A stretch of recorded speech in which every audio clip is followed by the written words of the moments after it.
Alright, so in this problem, I have 2 to the power of x minus 3 to the power of y is equal to 7. So I want to find the values of x and y. So for my solution,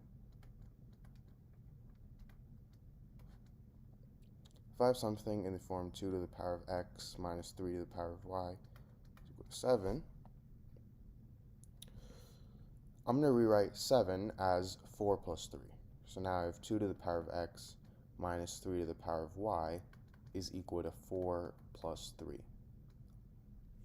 And the reason I did this was because 4 is the same thing as 2 squared. So now I get 2 squared plus 3. And notice how I have something in the form 2 to the power of number minus 3 to the power of number is equal to 2 to the power of number, and I also have 3 to the power of 1. Now from here, I'm going to group the powers of 2 together and group the powers of 3 together. So I'm going to subtract 2 squared on both sides. So I get 2 to the power of x minus 2 squared minus 3 to the power of y is equal to 3. And then I'm going to add 3 to the power of y on both sides. So then these two cancel out, and I get 2 to the power of x minus 2 squared is equal to 3 to the power of y plus 3.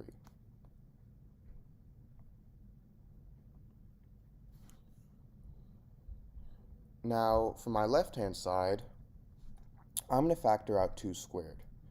So, actually, instead, I should say I'm going to divide by 2 squared.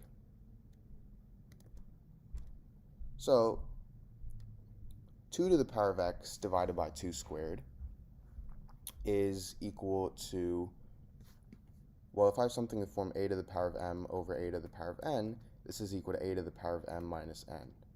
So that's the same thing as 2 to the power of x minus 2.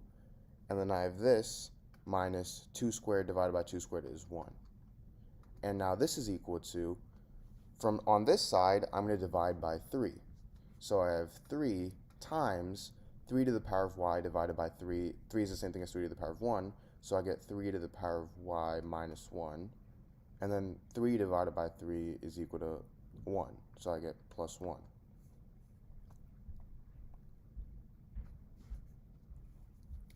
Now from here, if I have something in the form a to the power of m times a to the power of n, this is equal to a to the power of m plus n. So 2 squared times 2 to the power of x minus 2, this is equal to 2 to the power of 2 plus x minus 2, and these two, and 2 and negative 2 cancel out, so I just get 2 to the power of x. So 2 squared times 2 to the power of x minus 2 is 2 to the power of x, and I have 2 squared times negative 1, which is negative 2 squared, and this is equal to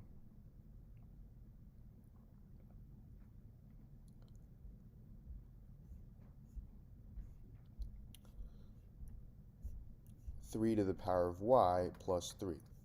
So I'm just checking if we distributed, or sorry, if we factored out right, and it looks like we did. So now going back here,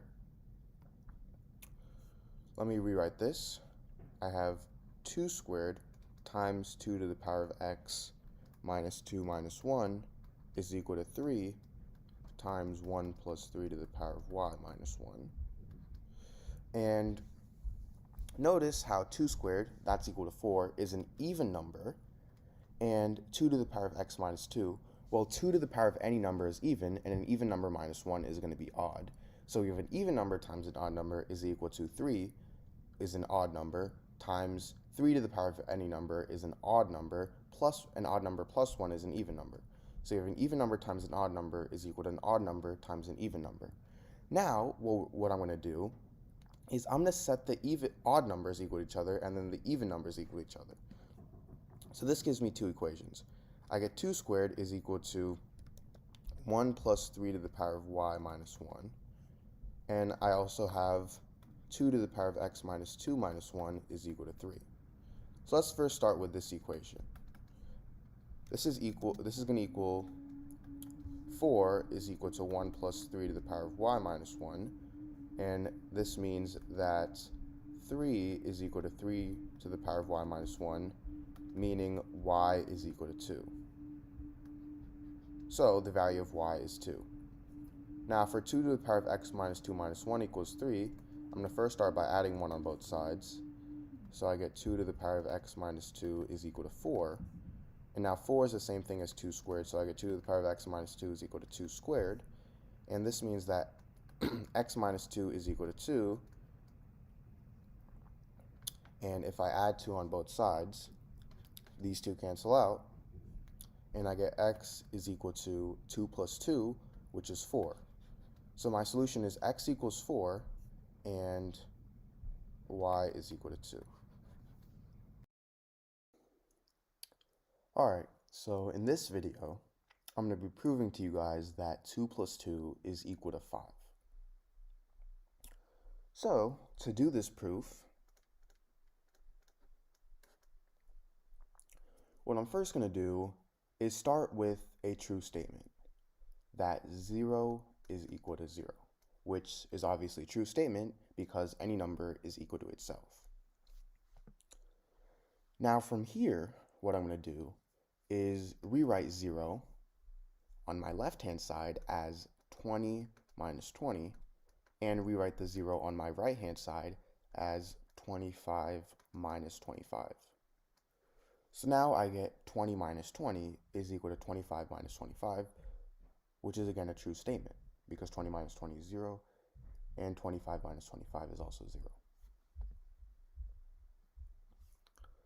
Now from here, I'm going to rewrite 20 as 4 times 5. So now I get 4 times 5 minus 4 times 5 is equal to 25. I'm going to rewrite this as 5 times 5. So I get 4 times 5 minus 4 times 5 is equal to 5 times 5 minus 5 times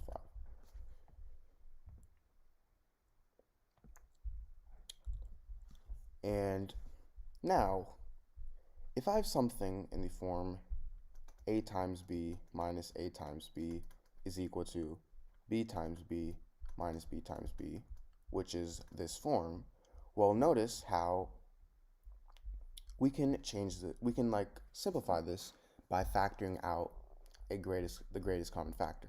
So for my left-hand side, we have a greatest common factor of either a or b, because both of them are in both terms.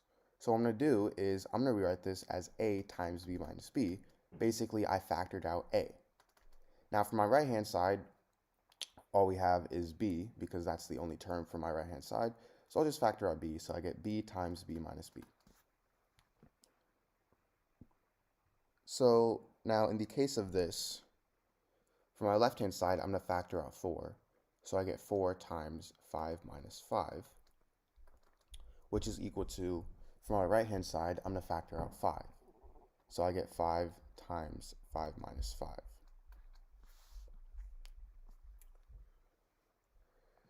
So now I have 4 times 5 minus 5 is equal to 5 times 5 minus 5. And what we can do over here is, if I have something in the form a times b minus b is equal to b times b minus b, we'll notice how we can just cancel these two out, meaning that a is equal to b. So in this case, I have 4 times 5 minus 5 is equal to 5 times 5 minus 5. I can divide both sides by 5 minus 5. And these two cancel out, these two cancel out, and I am left with 4 is equal to 5. Now, going back to our original equation, I said that I was going to prove that 2 plus 2 is equal to 5, right? Well, what is 4 equal to? 4 is equal to 2 plus 2. So, I get 2 plus 2 is equal to 5. So I just proved that 2 plus 2 is equal to 5. And now I know what you're thinking. This is mathematically incorrect, right? How can 2 plus 2 equals 5 when 2 plus 2 is equal to 4? Well, look back here and try to figure out where I made an error. So, the error is actually right here in this step, where I divided both sides by 5 minus 5. So let me write this right here. I have 4 times 5 minus 5 is equal to 5 times 5 minus 5, right? Well, instead of just going on and dividing both sides by 5 minus 5, what is 5 minus 5? 5 minus 5 is equal to 0, right? So this is basically 4 times 0 is equal to 5 times 0. And then now, if I try to divide both sides by 0, well, 0 divided by 0, that is not equal to 1. 0 divided by 0, that's indeterminate. So we can't actually cancel these out, because if we cancel it out, we're implying that 0 divided by 0 is equal to 1, which is wrong.